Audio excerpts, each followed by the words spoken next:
নমস্কার। আমি যদি আপনাকে এখন প্রশ্ন করি যে আপনার বর্তমান ইনকাম অনুযায়ী আপনি কোন ক্যাটাগরির মধ্যে পড়েন, মিডল ক্লাস, আপার ক্লাস নাকি লোয়ার ক্লাস? জানি অনেকেই নিজেকে মিডল ক্লাস ক্যাটাগরির মধ্যে ফেলবেন, কিন্তু জানেন কি সিএএসআই এর রিপোর্ট অনুযায়ী ইন্ডিয়ার মোট জনসংখ্যার প্রায় 95% মানুষই লোয়ার ক্লাস এবং মাত্র 3% মানুষ মিডল ক্লাস। হ্যাঁ, এইরকমই অনেক তথ্য আমাদের অজানা থাকার কারণে আমরা আমাদের ফিনান্সিয়াল যে কন্ডিশন তা প্রতিনিয়ত খারাপ করে চলেছি এবং বেলাগাম খরচের কারণে আমরা অনেক বেশি গরিব হয়ে পড়ছি বা ভবিষ্যতে হতে চলেছি। তাই এই ভিডিওতে আমি আপনাদের জানাবো আপনি কোন কোন পয়েন্টগুলো মেনে চললে বা কোন মাধ্যমগুলো মেনে চললে আপনি এই গরিব হওয়া থেকে বঞ্চিত থাকবেন এবং আপনি আপনার ফিনান্সিয়াল কন্ডিশনকে আরও বেশি স্ট্রং করে একটি সুন্দর জীবনযাপন করতে পারবেন। নমস্কার, আমি অভিষেক আর আপনারা দেখছেন বাংলা জ্ঞান থেরাপি। আমি আপনাদের মানি সেভিংসের নলেজকে আরও উন্নত করি। আর চ্যানেলে নতুন হয়ে থাকলে সাবস্ক্রাইব করে দেবেন আর ভিডিওটি সম্পূর্ণ দেখবেন আপনার মানি ম্যানেজমেন্টকে আরও বেশি স্ট্রং করে তোলার জন্য। চলুন এক এক করে পয়েন্টগুলো সম্পর্কে জেনে নেওয়া যাক। প্রথমেই যে পয়েন্ট আলোচনা করব তা হলো লটারি বা গ্যাম্বলিং থেকে সম্পূর্ণভাবে নিষ্কৃতি পাওয়া। হ্যাঁ, আমাদের পরিচিত এরকম অনেক বন্ধুবান্ধব আছে যারা জুয়ার প্রতি আসক্ত। জুয়া আবার অনেক ধরনের হয়ে থাকে। বর্তমানে কিছু মানুষ লটারির প্রতিও আসক্ত। এই লটারি কিন্তু এক ধরনের ইনডাইরেক্টলি জুয়া বা গ্যাম্বলিং। একবার আপনার জিতে যাওয়ার যে আনন্দ বা সাফল্য তা কিন্তু আপনাকে 50 বার হেরে যাওয়ার যে দুঃখ তার থেকেও অনেক বেশি। তাই একজন যদি একবার হেরে যায়, দুবার হেরে যায়, এইভাবে যদি সে 20-25 বারও হেরে যায়, সেই যে একবার জিতেছিল সেই আনন্দ তাকে তাড়া করে বেড়ায় বা সেই সাফল্য স্বাদ তিনি আবার পুনরায় পেতে চান, যার কারণে তিনি একবার নয় পরের বার নয় নিশ্চয়ই জিতবো এই আশায় তিনি বারবার জুয়ার প্রতি আসক্ত হয়ে পড়েন। এবং যদি হিসাব করে দেখা যায় যে তিনি হয়তো সারা বছরে 2 থেকে 3 বার জিতেছেন, বাকি সময় কিন্তু তিনি হেরে গেছেন, তার সত্ত্বেও তার আসক্তি কিন্তু কমছে না, কারণ তিনি ওই যে একবার জিতেছেন সেটার প্রতি তিনি আসক্ত বা ওই সাফল্যের স্বাদ তিনি বারবার পেতে চান। এখানে অনেকেই অস্বীকার করবেন, বলবেন না আমার তো কোনো আসক্তি নেই, আমি শুধুমাত্র প্রতিদিন 100 টাকা লটারিতে ইনভেস্ট করি। বা এখন বিভিন্ন রকম নানা রকম গেমিং সাইট বা বেটিং সাইট এসেছে যেসবে ফ্যান্টাসি গেমেতে অ্যাপ্লিকেশনের মাধ্যমে আপনি টাকা ইনভেস্ট করতে পারেন। আপনি মনে করে রেখেছেন আপনি প্রত্যেকদিন মাত্র 100 টাকা ইনভেস্ট করবেন, কিন্তু এটা কখনোই ফিক্স থাকে না। বা আপনি যদি প্রত্যেকদিন নিয়ম করে 100 টাকাও ইনভেস্ট করে থাকেন তাহলে আপনি সারা বছরে প্রায় 36,000 টাকা আপনি ইনভেস্ট করছেন। ভেবে দেখুন এই 36,000 টাকা যে আপনি ইনভেস্ট করছেন এখান থেকে আপনি কত টাকা রিটার্ন পাবেন। আপনি সারা বছরে যখন ক্যালকুলেশন করবেন তখন দেখবেন যে আপনি যে টাকা ইনভেস্ট করেছেন তার 50 গুণ টাকা, অর্থাৎ যে টাকা আপনি খরচ করে ফেলেছেন 50 গুণ, তার 1-2 গুণও আপনি সেখান থেকে কিন্তু ইনকাম করতে পারেননি। তাই সেটি জুয়ার যেরকম হোক, সেটি কোনো অ্যাপ্লিকেশন সাইট হোক, কোনো গ্যাম্বলিং হোক বা কোনো রকম কোনো বেটিং সাইট বা আপনি লটারির টিকিট কাটেন, যেরকমই হোক না কেন ইনডাইরেক্টলি কিন্তু এগুলো প্রত্যেকটি জুয়া। তাই আমি আপনাদেরকে অনুরোধ করব আপনারা প্রথমে এই আসক্তি যদি আপনাদের মধ্যে থাকে সেখান থেকে অবশ্যই বেরিয়ে আসার চেষ্টা করুন, তা না হলে কিন্তু আপনাকে সর্বশান্ত পর্যন্ত হতে পারে এই আসক্তির দ্বারা। দ্বিতীয় যে পয়েন্ট নিয়ে আমরা আলোচনা করব তা হলো কেরিয়ারের শুরুতেই বড় বাড়ি বা বড় বাড়ির কেনার পেছনে বেশি টাকা ইনভেস্ট করা। আমাদের মধ্যে অনেকেই বাড়ির স্বপ্ন দেখি এবং প্রত্যেকের এই বাড়ির স্বপ্ন থাকা স্বাভাবিক, কারণ নিজস্ব বাড়ি এবং একটি সুন্দর বাড়ি প্রত্যেকেরই স্বপ্ন। কিন্তু কেরিয়ারের শুরুর দিকে, অর্থাৎ আপনি সবে চাকরি পেয়েছেন, কিছু মাস আপনি স্যালারি পাচ্ছেন, তখনই আপনার বাড়ি নেওয়াটা অপ্রয়োজনীয়। কারণ আপনি একটি বড় বাড়ি নিতে গেলে আপনার প্রচুর টাকার প্রয়োজন হবে এবং যে টাকা আপনার কাছে না থাকার কারণে অনেক ব্যাংক এগিয়ে আসবে আপনাকে এই টাকা দেওয়ার জন্য এবং আপনি তখন ভাববেন যে না এটাই আমার কাছে বেস্ট অপশন। আপনি বাড়িটি কিনে ফেললেন একটি ঋণ নিয়ে এবং যা আপনি স্যালারি থেকে আস্তে আস্তে পেমেন্ট করবেন বলে ভাবছেন। কিন্তু ভেবে দেখুন আপনি কেরিয়ারের শুরুর দিকে সবে আপনি চাকরি স্টার্ট করেছেন বা আপনার কেরিয়ার বা সেভিংস আপনি স্টার্ট করেছেন এবং সেই সময়ে আপনি যখন একটি ঋণের বোঝা আপনাকে প্রতি মাসে টানতে হবে, যেটা কি আমরা ইএমআই বলি, সেই হোম লোনের ইএমআই যদি আপনাকে প্রতি মাসে আপনার স্যালারি থেকে 50 বা 70% আপনার অ্যামাউন্ট যদি চলে যায়, তাহলে কিন্তু আপনি আপনার বাকি সেভিংসের দিকে কিন্তু আর মনোযোগ দিতে পারবেন না। তখন আপনার ওই বাড়ির ইএমআইতেই আপনার অর্ধেক সেভিংস প্রায় চলে যাবে। সবসময় যদি আপনি নিতেই চান তাহলে একটা নিয়ম সবসময় মনে রাখবেন, যদি আপনার স্যালারির 30% অ্যামাউন্ট যদি আপনার ইএমআইয়ের সমান হয় তাহলে আপনি বাড়ি নিতে পারেন। ধরুন আপনি বর্তমানে 30,000 টাকা স্যালারি পান, এই 30,000 টাকার 30% হলো 9,000 টাকা এবং আপনি বাড়ি কেনার সময় আপনার যদি ঋণ নেন, সেই ঋণ যদি 9 বা 10,000 টাকা যদি আপনার ইএমআই আসে তাহলে আপনি নিশ্চিন্তে বাড়ি নিতে পারেন, কারণ আপনার স্যালারি 30% সেফ। এই 30% আপনি ইএমআইয়ের জন্য খরচ করতেই পারেন, কিন্তু বাকি টাকা আপনাকে অবশ্যই বিভিন্ন রকম জায়গায় ইনভেস্ট বা সেভিংসের জন্য আপনাকে রাখতে হবে। এটি আপনি সবসময় মনে রাখবেন। বাড়ি কেনার প্রতি কেউ বিরুদ্ধ নয়, আপনি অবশ্যই নিজস্ব কিনবেন, কিন্তু কিছু রুলস আপনাকে মেনে চলে তবেই আপনি বাড়ির পেছনে বড় অ্যামাউন্ট ইনভেস্ট করতে পারবেন। তার থেকে ভালো হয়, সবচেয়ে ভালো, যদি আপনি মিড এজে এসে, অর্থাৎ আপনি অনেক বছর চাকরি করে নিয়েছেন, আপনার কিছু বছর পর রিটায়ারমেন্ট হবে, বা রিটায়ারমেন্টের 10 বছর আগে আপনি নিজস্ব বাড়ি, খুব বিলাসবহুল একটি বাড়ি বানালেন এবং আপনার স্বপ্নকে আপনি সার্থক করলেন, তখন কিন্তু আপনার আর এই ঋণের বোঝাও আপনার কাঁধে চাপবে না এবং তখন আপনি অনেক বেশি ফিনান্সিয়ালি স্ট্রং থাকবেন। তাই তখন আপনার আর কোনো রকম সেভিংস করার মতন জায়গাও থাকবে না, তখন আপনি নিশ্চিন্তে যে কোনো জায়গায় বড়সড় ইনভেস্টমেন্ট করতে পারবেন। দ্বিতীয় যে পয়েন্ট নিয়ে আমরা আলোচনা করব, তা অযথা সাবস্ক্রিপশন থেকে দূরে থাকুন বা বিরত থাকুন। আমাদের মধ্যে অনেকেই কোনো বড় জিম, ক্লাব বা কোনো লাইব্রেরি জয়েন করার ইচ্ছা থাকে এবং অনেকে করেও থাকেন। ভেবে দেখুন, আপনি যখন প্রথম জয়েন করলেন, প্রথম 2-1 মাস আপনি জিমে গেলেন বা লাইব্রেরিতে গেলেন, অনেকেই যায়, কিন্তু তারপরে আস্তে আস্তে সেই ইচ্ছেটা অনেকটা ফিকে হয়ে থাকে এবং প্রায় 3-4 মাস যাওয়া কন্টিনিউ করার পর আর কিন্তু সেখানে যাওয়া হয় না বা যাওয়ার সময় হয়ে ওঠে না। এরকম অনেকের ক্ষেত্রেই হয়ে থাকে। কিন্তু আমরা যখন ভর্তি হই বা প্রথম যখন অ্যাডমিশন নিই, তখন আমরা ডিসকাউন্টের লোভে সারা বছরের যে অ্যাডমিশন ফিস তা আমরা একসঙ্গে জমা করে দিই। ভেবে দেখুন, এরকম অনেক জায়গাতে আমরা ইনভেস্ট করে রাখি যেখানে কিন্তু আমরা সারা বছর যাচ্ছি না, তার সত্ত্বেও কিন্তু আমরা প্রথমেই যেহেতু টাকাটা দিয়ে ফেলেছি, সেটি কিন্তু আমাদের অনেক বেশি লস হলো। তাই আপনারা যদি এরকম কোনো জায়গায় ইনভেস্টমেন্ট করা থাকে, তাহলে সেগুলি থেকে আপনি বিরত থাকুন। এবং অনেকেই ওটিটিতে বিভিন্ন রকম প্ল্যাটফর্মে মুভি বা সিরিজ দেখতে ভালোবাসেন। অনেকে ওটিটিরও সাবস্ক্রিপশন নিয়ে রাখেন, যেরকম নেটফ্লিক্স, অ্যামাজন, এরকম নানা রকম ওটিটি প্ল্যাটফর্ম আছে। বাংলাতেও অনেক কন্টেন্ট দেখা যায়, সেখানে অনেকেই সাবস্ক্রিপশন নিয়ে রাখেন এবং সেখানেও সেমভাবে আমরা ডিসকাউন্টের লোভে যখন আমরা প্রথমবার সাবস্ক্রিপশন নিই, তখন আমরা সারা বছরের সাবস্ক্রিপশন নিই, তার অনেকটা ডিসকাউন্ট অ্যামাউন্ট কম হবে বলে। কিন্তু ভেবে দেখুন, আমরা হয়তো সেই ওটিটি প্ল্যাটফর্মে কন্টিনিউ করি না, প্রথম 1 মাস 2 মাস দেখলাম, তারপরে কিন্তু সেই ব্যাপারটা আমাদের কাছে ফিকে হয়ে যায়। তারপরে অনেক রকম আলাদা আমরা অন্যরকম প্ল্যাটফর্ম দেখতে ভালোবাসি বা অন্যরকম প্ল্যাটফর্ম, ওটিটি প্ল্যাটফর্মে আমরা গিয়ে মুভি দেখতে ভালোবাসি। তখন কিন্তু আগে যেটা সাবস্ক্রিপশন করা আছে সেটার প্রতি আর অত বেশি আমাদের চাহিদা বা ঝোঁক থাকে না। তাই আমরা যদি নিই, সব রকম সাবস্ক্রিপশন আমরা নেব, কিন্তু আমাদের পছন্দ মতন সময়ের জন্য নেব। 2 মাস বা 3 মাসের জন্য আমরা সাবস্ক্রিপশন নিলাম, আবার যেটা বেটার মনে হবে আবার তারটা আমরা 3 মাসের জন্য নিলাম। কারণ যদি আমরা প্রথমেই 1 বছরের জন্য সাবস্ক্রিপশন নিয়ে ফেলি, সেখানে কিন্তু আমাদের টাকাটা রিফান্ডের কোনো জায়গা থাকছে না।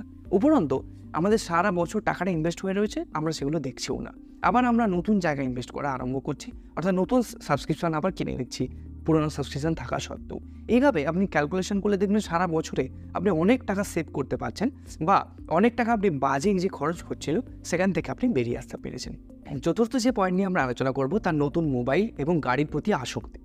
অনেকেই বিজ্ঞাপনের চমক দেখে নিজের যে মোবাইলটি সেটি কিন্তু খুব ভালো কন্ডিশনে আছে, সেটি রানিং পজিশনে থাকা সত্ত্বেও নতুন কোথাও বিজ্ঞাপন দেখেছেন বা অন্য কোনো বন্ধু দেখেছেন নিয়েছে, তা থেকে আপনার মধ্যে একটি আসক্তি জন্মায় যে আমাকেও ওই নতুন আপডেট সেটটি নিতে হবে বা আপডেট মোবাইল হ্যান্ডসেটটি আমাকে নিতে হবে। কিন্তু আপনার কাছে বর্তমানে যে সেটটি আছে সেটি রানিং অবস্থায় আছে এবং 2 বছর আগেও আপনি অনেক টাকা খরচ করে এটি কিনেছিলেন, তার সত্ত্বেও আপনার নতুনের প্রতি ইনভেস্ট করার ইচ্ছা হয় এবং আপনি নিয়ে নেন। ভেবে দেখুন, আপনি যে সেটটি, নতুন হ্যান্ডসেটটি আপনি কিনছেন আজকে, সেটি কিন্তু কালকে আবার ব্যাকডেটেড হয়ে যাবে। কারণ ইলেকট্রনিক্স ডিভাইস কোনো দিনই কিন্তু স্টেবল না। আপনি যেটা কিনছেন সেটা পরের দিন বিক্রি করতে গেলে বা পরের দিন সেল করতে গেলেও বলবে যে এটা ব্যাকডেটেড হয়ে গেছে, এর তো নতুন ভার্সন এসে গেছে। কিন্তু তার সত্ত্বেও আমরা বিজ্ঞাপনের চমকের পরে আমরা কিন্তু কিছু মাত্র নামমাত্র কিছু ফিচার্সের আশায় আমরা নতুন জিনিসে ইনভেস্ট করে ফেলি। এগুলি থেকে বেরোতে থাকুন। আপনার যখনই এরকম কোনো আসক্তি আসবে, আপনি নিজেকে বারবার প্রশ্ন করুন যে আদৌ আপনার ওটা দরকার কিনা। যদি তারপরেও আপনার মনে হয় যে হ্যাঁ আপনার একান্তই দরকার, তাহলে আপনি অবশ্যই নিতে পারেন। কিন্তু 2-1 দিন রেস্ট নিন, 2-1 দিন আপনি চেপে যান এই ব্যাপারটা থেকে, দেখবেন যদি আপনার আসক্তি কমে যায় বা নেওয়ার ইচ্ছা না থাকে, তার মানে ওটার আপনার প্রয়োজন ছিল না, আপনি ভুলবশত ওটাতে কিন্তু ইনভেস্ট করতে ফেলতেন। তাই এইরকম ইনভেস্টমেন্ট থেকে আপনি দূরে থাকুন। অনেকে গাড়ির প্রতি আসক্তি থাকে, যে একটা বড় গাড়ি, কারণ কেরিয়ারের শুরুর দিকে না হলেও মিড অফ কেরিয়ার অনেকেই গাড়ি নিতে ভালোবাসেন এবং গাড়ি চড়তে ভালোবাসেন বা নতুন গাড়ির প্রতি অনেকের ইচ্ছা থাকে।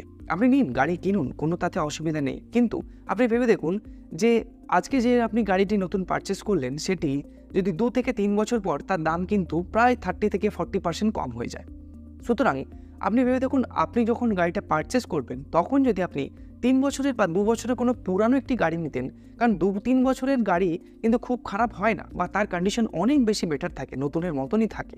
তাই আপনি যদি বেছে সেই রকম 2-3 বছরের পুরানো যদি একটি গাড়ি, আপনার বড় গাড়ির চাহিদাও পূরণ হয়ে যাবে, আপনার কম টাকাতে আপনি সেই গাড়ি পেয়ে যাবেন। প্রায় আপনি 30 থেকে 40% আপনার নতুন গাড়ির থেকে আপনি কমে পেয়ে যাচ্ছেন। এখানে আপনি 5 থেকে 7 লাখ টাকা আপনি কিন্তু সেভ করতে পারছেন। অথচ আপনার যে স্বপ্ন, আপনার বড় গাড়ি বা আপনার স্বপ্নের কোম্পানির ব্র্যান্ড গাড়ি, সেই গাড়িটিকে আপনি কিন্তু চালাতে পারবেন। তার সত্ত্বেও আপনি কিন্তু 5 থেকে 7 লাখ টাকা সেভিংস করছেন। তাই সবসময় এই অপশানটি চুজ করুন যে আপনার যেরকম গাড়ি ইচ্ছা আপনি সেটা নিন, কিন্তু সেকেন্ড হ্যান্ড যদি আপনি ভালো পান 2 থেকে 3 বছরের মধ্যে, সেই অপশানটা আপনার কাছে যেন প্রায়োরিটি লিস্টে থাকে। তাহলে দেখবেন আপনি অটোমেটিক 5-7 লাখ টাকা নিজে থেকেই সেভ করে রেখেছেন, অথচ আপনি আপনার স্বপ্নের গাড়ি চালাচ্ছেন। 5 নম্বর যে পয়েন্ট নিয়ে আমরা আলোচনা করব তা অপ্রয়োজনীয় লোন থেকে বিরত থাকুন এবং ব্র্যান্ডের জিনিসপত্র কেনা থেকে বিরত থাকুন। নিয়ে ব্যবসা করা হলো টাকায় টাকা বাড়ানো, এবং লোন নিয়ে আপনার পার্সোনালিটিকে ডেভেলপমেন্ট করা বা আপনার সাংসারিক জিনিসপত্র কেনা কিন্তু আপনার কষ্টার্জিত অর্থের ধ্বংস, এছাড়া আর কিছু নয়। ধরুন আপনি এই গরমের মধ্যে একটি ফ্রিজ কিনবেন এবং আপনার বাজেট 15,000 টাকা, আপনি কোনো শপিং কমপ্লেক্সে এটি কিনতে গেছেন এবং সেখানে আপনি বাজেট অনুযায়ী ঠিক জিনিসটাই পছন্দ করেছিলেন, কিন্তু একজন কাস্টমার এক্সিকিউটিভ এসে আপনাকে বা সেলসম্যান এসে আপনাকে এমনভাবে বোঝালো যে আপনি এটা কেন, আপনি এই বড় জিনিসটা নিয়ে নিন, এটি 30,000 টাকা দাম, আপনার তো মাসে 1500 টাকা করে আপনার ইএমআই আসবে, আপনি 1500 টাকা করে দিয়ে দিলেই এই বড় জিনিসটা আপনি নিয়ে যেতে পারবেন। এবার আপনি তার কথায় আপনার ব্রেন ওয়াশ হয়ে গিয়ে আপনি সেই বড় জিনিসটি আপনি বাড়িতে নিয়ে আসলেন। আপনার অপ্রয়োজনীয় ছিল এই জিনিসটি, আপনার কোনো মতেই দরকার ছিল না এত বড় জিনিস, কিন্তু দেখতে সুন্দর এবং বড় বলে আপনি সেটিকে নিয়ে চলে এলেন এবং আপনি নিজের অজান্তে একটি লোনের বোঝাও মাথায় নিয়ে চলে আসলেন। প্রতি মাসে আপনাকে ওই 1500 টাকা করে দিতে হবে, যেখানে আপনার কিন্তু এই অযথা এই লোনের যে দায় তা আপনার কিন্তু মাথায় এসে চাপলো, যেটি আপনার কিন্তু প্ল্যানের মধ্যেই ছিল না। এখানে অনেকের মতবিরোধ হতে পারে যে হ্যাঁ, আমি জিরো ইন্টারেস্ট তো নিতেই পারি, এতে তো আমারই লাভ। আসলে এটা জিরো ইন্টারেস্ট বলে কিছু হয় না, এর মধ্যেও আপনাকে সুদ দিতে হয়। আসলে আমরা যদি ক্যাশে এই 15,000 টাকার যে ফ্রিজটা কিনতে গিয়েছিলাম সেটিকে যদি ক্যাশে বার্গেন করতাম বা কিছুটা কিছু ডিসকাউন্ট কিন্তু আমাদের সঙ্গে হয়ে যেত, কিন্তু যেহেতু আমরা ক্যাশে কিনছি না, যখন দেখবেন আপনি ইএমআইতে কোনো জিনিসপত্র কেনেন ক্যাশের জায়গায়, তখন কিন্তু এমআরপি বা ম্যাক্সিমাম রিটেল প্রাইস যেটা লেখা থাকে তার উপরেই আপনার ইএমআই হয়, অর্থাৎ সেটাকেই আপনি আস্তে আস্তে কিন্তু শোধ করেন। এবার ভেবে দেখুন, আপনি যে ডিসকাউন্টটা ক্যাশে কিনলে পেতেন, সেই ডিসকাউন্টটার যে অ্যামাউন্টটা সেটা কিন্তু আর আপনাকে পাওয়া যাচ্ছে না। ওই একই দোকান থেকে আপনার কিন্তু এমআরপি রেটে কিনতে হচ্ছে। আসলে ওই যে এমআরপি রেটে আপনি কিনলেন কোনো ডিসকাউন্ট ছাড়াই, এখানেই আপনার ইন্টারেস্ট বা সুদটা ক্যালকুলেশন করা আছে। তাই এই জন্যই আপনি না জেনে শুনে অপ্রয়োজনীয় লোনের বোঝা কিন্তু মাথায় নিলেন। তাই সবসময় মনে রাখবেন, যদি আপনার প্রয়োজন থাকে তাহলেই আপনি লোন নেবেন, বা সেই লোন নিয়ে আপনি আপনার নিজস্ব ব্যবসা বা অন্যান্য খাতে আপনি সেখানে ইনভেস্টমেন্ট আছে যেখান থেকে আপনার অনেক বেশি রিটার্ন আপনি পাবেন, সেখানে আপনি ইনভেস্ট করতে পারেন। আদারওয়াইজ আপনার লোন নেওয়ার বা অযথা অপ্রয়োজনীয় লোন নেওয়ার কথা কখনো মাথাতে আনবেন না, এতে কিন্তু আপনার অর্থনৈতিক কন্ডিশন অনেক বেশি খারাপ হয়। আর সবচেয়ে বড় কথা, যে কোনো শপিং কমপ্লেক্সে আপনি যান না কেন, অনেকেই আছে ব্র্যান্ডেড জিনিসপত্র কেনার পেছনে ছোটে। আসলে ব্র্যান্ডেড কিন্তু জিনিসপত্র কেনা এক ধরনের আমাদের মাইন্ডসেট। ভেবে দেখুন, আপনি কোনো শপিং কমপ্লেক্সে একটি শার্ট বা প্যান্ট কেনার জন্য গেছেন, যেখানে আপনি ব্র্যান্ডেড জিনিসপত্র খুঁজছেন, বিদেশি বিভিন্ন রকম ব্র্যান্ডের প্রচুর দাম। সেই জায়গায় আমাদের দেশীয় যেসব পণ্য বা দেশীয় যেসব brand, make in India brand, সেখানে কিন্তু অনেক কম দামের মধ্যে অনেক ভালো কোয়ালিটির জিনিস পাওয়া যায়। আপনার কিন্তু ব্র্যান্ডটা শুধুমাত্র শো অফের জন্য, আপনি ব্র্যান্ডেড কোনো জিনিস পরে লোককে দেখাতে পারবেন বা শো অফ করতে পারবেন। আসলে কোয়ালিটি কিন্তু আমাদের দেশীয় ব্র্যান্ডের মধ্যেও থাকে, আপনি সেখানেও কিন্তু ইনভেস্ট করে দেখতে পারেন, আপনি অনেক বেশি ভালো জিনিসও পেতে পারেন। শুধুমাত্র বিদেশি পণ্য দাম দিয়ে কিনে লোককে শো অফ করানোর কোনো রকম কোনো অর্থ হয় না। আপনি নিজস্ব দেশীয় পণ্যও যদি আপনি কিনতে চান, সেখানেও দেখবেন আপনি অনেক ভালো বেশি কোয়ালিটির সম্পন্ন জিনিস আপনি কিনতে পারছেন, এবং জিনিসের দাম তুলনামূলক ওই বিদেশি পণ্য বা বিদেশি ব্র্যান্ডেড কোম্পানি থেকে অনেক বেশি কম হয়ে গেছে। এবং আপনি প্রায় সারা বছরে যে শপিং করেন, সেখানে যদি আপনি একবার দুবার যদি এইভাবে ব্র্যান্ড না ভেবে নিজস্ব দেশীয় ব্র্যান্ডের একটু সস্তা জিনিস আপনি কিনতে পারেন, তাহলে দেখবেন আপনার কোয়ালিটির সঙ্গে কোনো কম্প্রোমাইজ হচ্ছে না। আপনি যে কোয়ালিটি ইউজ করেন বা ব্যবহার করেন, আপনি যে কোয়ালিটির সঙ্গে কম্প্রোমাইজ করতে চান না, আপনি সেটাই পাচ্ছেন। ভালো কোয়ালিটি পাওয়া সত্ত্বেও আপনার কিন্তু অনেকটা বেশি ওই ব্র্যান্ডটাকে বাদ দেওয়ার জন্য আপনি অনেক বেশি সাশ্রয় করছেন। এবং ভিডিও থেকে যে পয়েন্টগুলো জানলাম সেগুলোকে যদি সাম আপ করি, তাহলে প্রথমেই যে পয়েন্টটি ছিল, নাম্বার 1, লটারি, জুয়া বা গ্যাম্বলিং থেকে সম্পূর্ণভাবে বন্ধ করুন। দ্বিতীয়, কম বয়সে বড় বাড়ি কেনা থেকে বিরত থাকুন। তৃতীয়, অহেতুক বিভিন্ন রকম সাবস্ক্রিপশন নেওয়া বন্ধ থাকুক। চতুর্থ, নতুন গাড়ি বা মোবাইল কেনা বা বিজ্ঞাপনের ফাঁদে পড়ে নতুন কিছু পারচেস করার আগে দ্বিতীয়বার ভাবুন। এবং পঞ্চম ও লাস্ট, অপ্রয়োজনীয় লোন ও ব্র্যান্ডেড জিনিসপত্রের পেছনে না দৌড়ে চিন্তাভাবনা করে আপনি শপিং বা মার্কেটিং করুন। ভিডিওটি যদি আপনার ভালো লেগে থাকে তাহলে একটি লাইক করে দেবেন এবং আপনার প্রিয়জনদের সঙ্গে শেয়ার করতে ভুলবেন না। আমি প্রতি সপ্তাহে আপনাদের জন্য এই রকমই গুরুত্বপূর্ণ ভিডিও আনি। যদি ভিডিওতে নতুন হয়ে থাকেন তাহলে অবশ্যই চ্যানেল সাবস্ক্রাইব করে রাখবেন পরের সপ্তাহে গুরুত্বপূর্ণ ভিডিও নোটিফিকেশান সবার আগে পাওয়ার জন্য। ফিরছি পরের সপ্তাহে এই রকমই গুরুত্বপূর্ণ ভিডিও টপিক নিয়ে। নমস্কার, ততক্ষণ পর্যন্ত সুস্থ থাকুন, ভালো থাকুন।